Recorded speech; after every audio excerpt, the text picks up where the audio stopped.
All right, everybody. Welcome back to Oxygen for the Soul. This week's Parsha is Perashat Naso.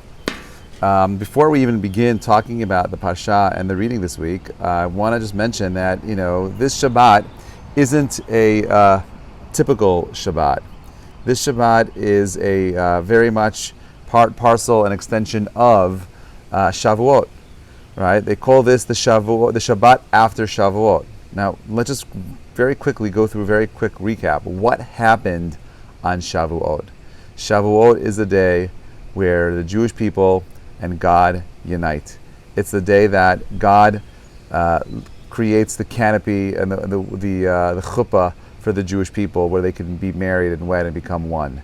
It's a time where an infinite being revealed himself to a finite beings, giving them a book of information called the Torah that allows them to live a life of meaning and happiness.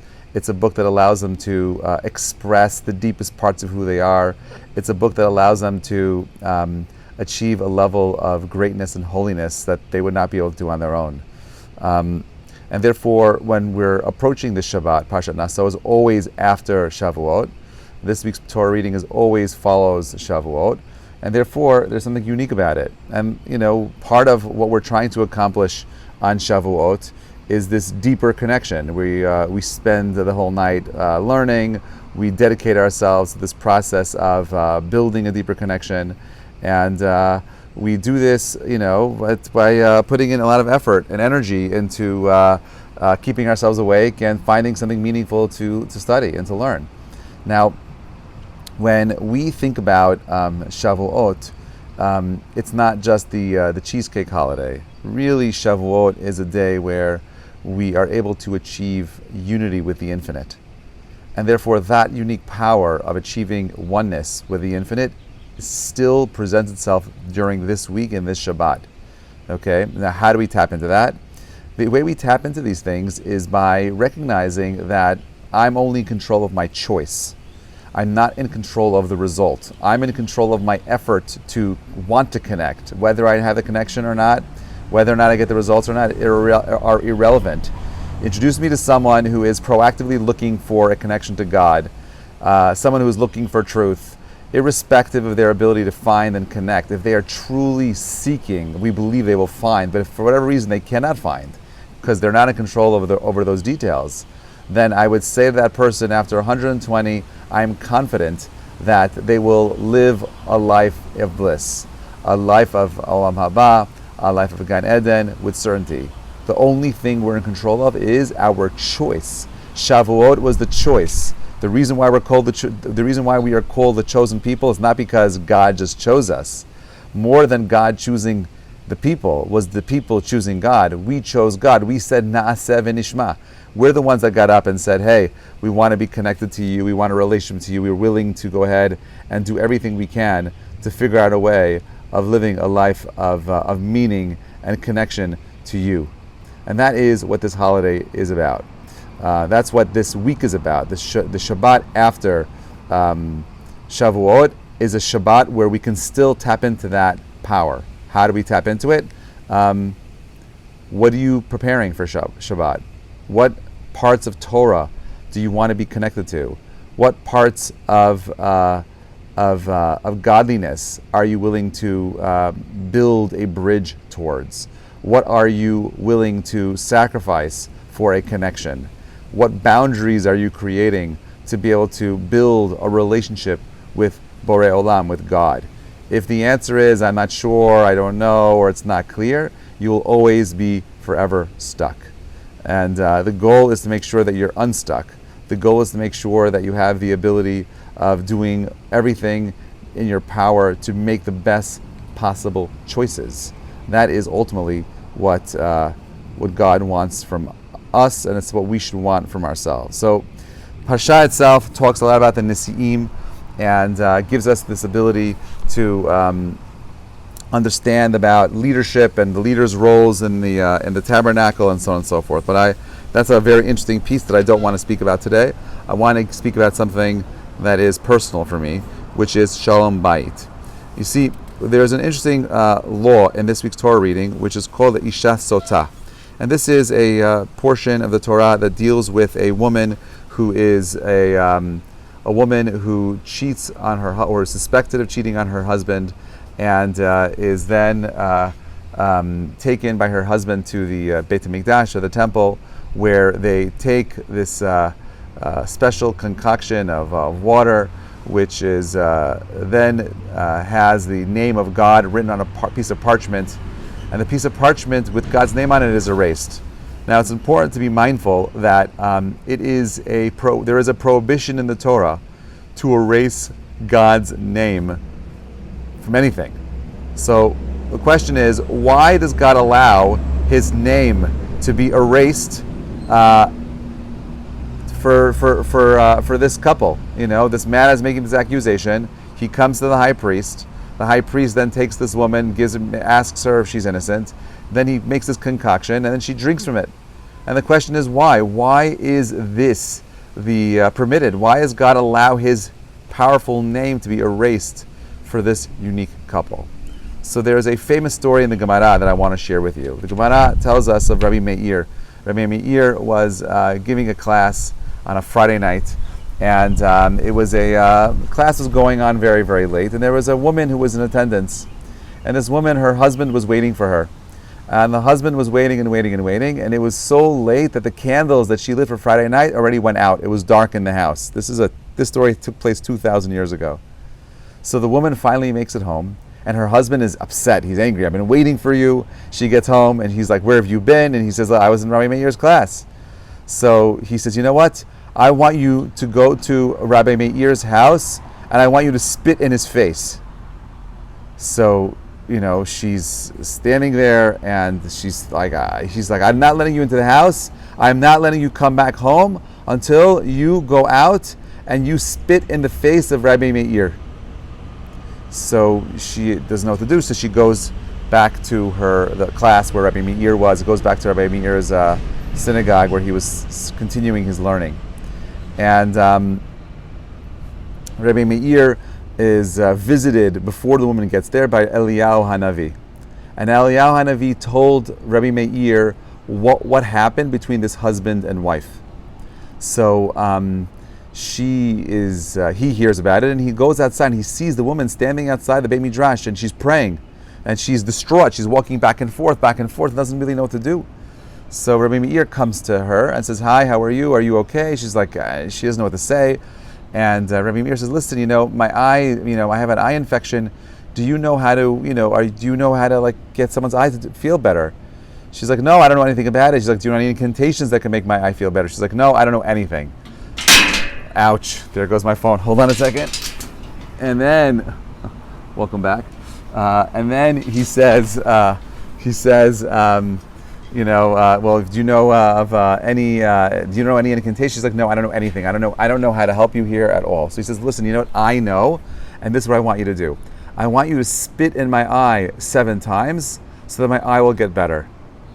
So he says, "Okay, no problem. I'll do this for you. I'll spit in your eye 7 times." So she spits in his eye 7 times, and after she finishes the last spit, he says to her, "Now I want you to go back to your husband and tell him not only did you spit at Rabbi Meir 1 time, but you did it 7 times."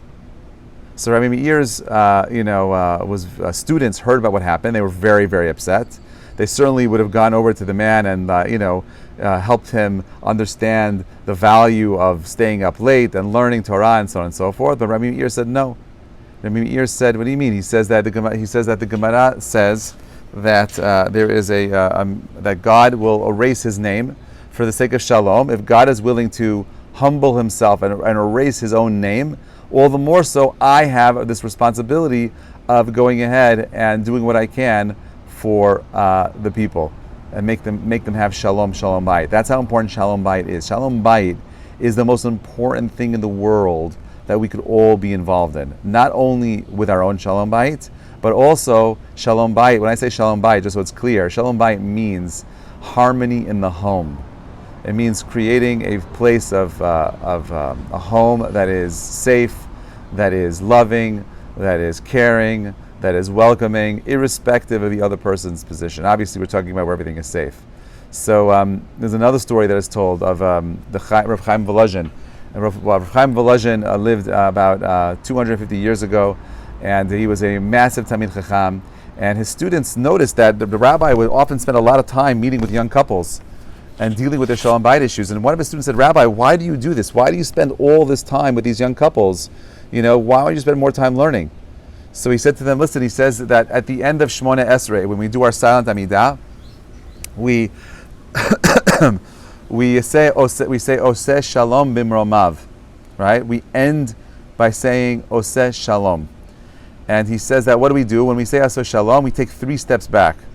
He said sometimes in life, we need to take a couple of steps back in order to bring peace. He's like, I got to take a step back from my schedule.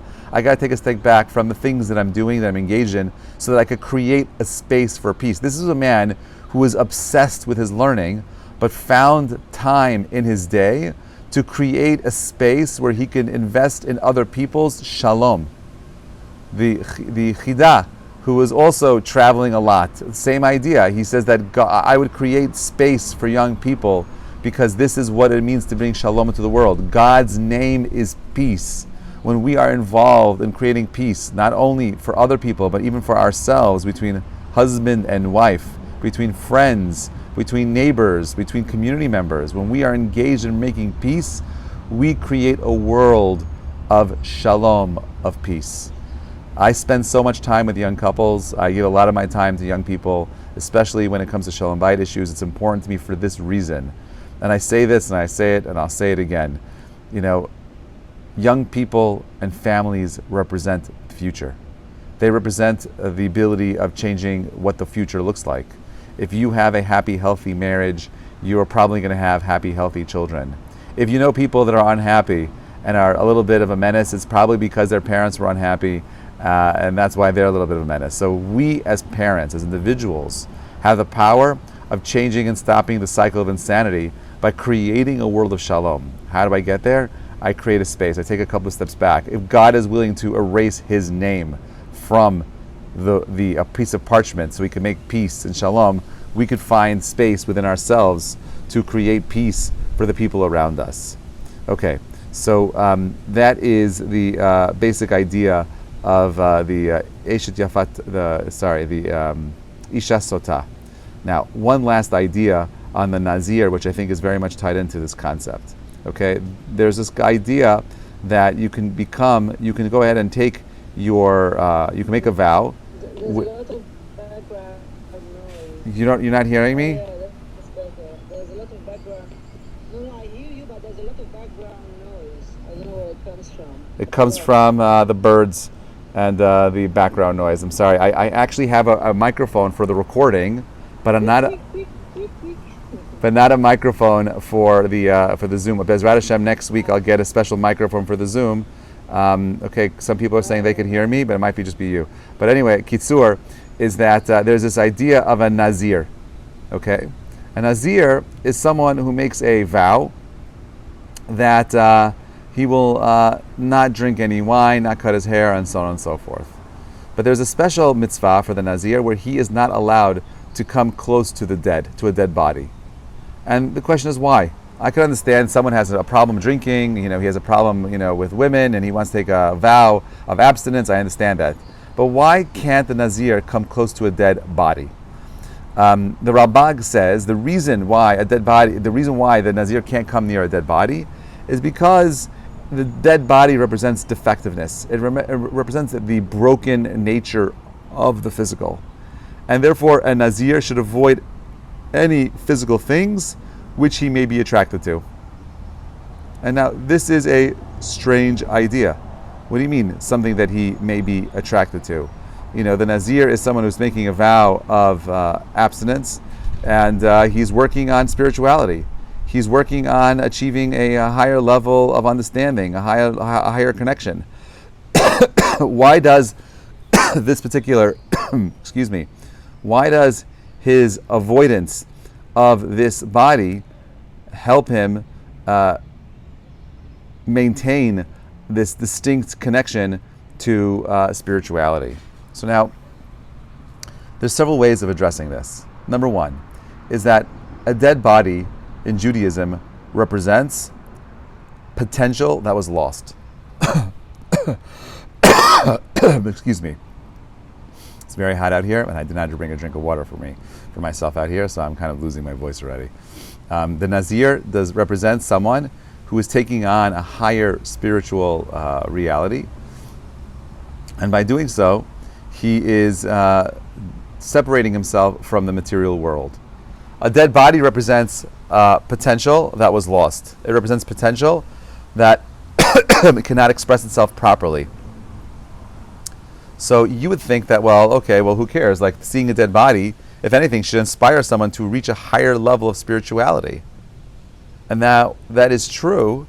However, we see from a pasuk that Shlomo Melech says in Kohelet, he says that and this will strengthen the question, he says, Tov achrit davar mireshito. The end of thing is better than its beginning. Why? Because we have no idea what the beginning of something looks like. I understand, the ending of something, right? It's kind of like that question, that philosophical question, if you have the ability of changing the past or the future, what would you change? And most people make the mistake in thinking that they'd want to change the past, when in reality the only thing we could truly change is the future. How do we change the future? Via the present,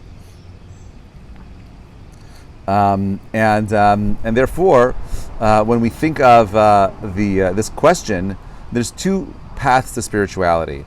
One path is recognizing that the material is here and now, and therefore I want this materialism, and I'm stuck with a past. But on the other hand, if you're someone who is working on maximizing your spirituality, you're someone who is working on maintaining a high level of growth, then seeing something like a human body lose its potential can get you to think about things in the following way. Right now, this moment in time is a loss. There's a loss of spirituality, and therefore that depressing thought of right now, of where the body is at, can lead me to a negative spiritual state. Whereas the truth is, depending on your spiritual nature, if you are someone who is always looking for the end of things, then seeing the dead body can be a very powerful spiritual motivational thing. But it's all about your perspective. And the same is true with Shalom Bayit. Most of Shalom Bayit, most of the issues that we have in our relationships come from perspective.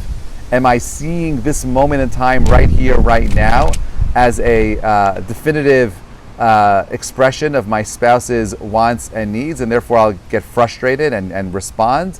Or do I see this as a process? Well, right now this person might be upset, but this does not express who the totality of the person is.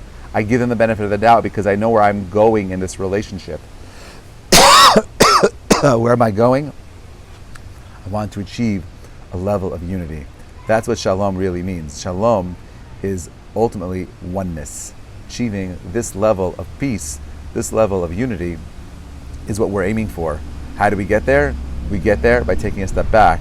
We get there by having a clear vision as to where we want to end up. And with those two things, we'll live in a life of simcha and bracha. Thank you so much for listening. If you have any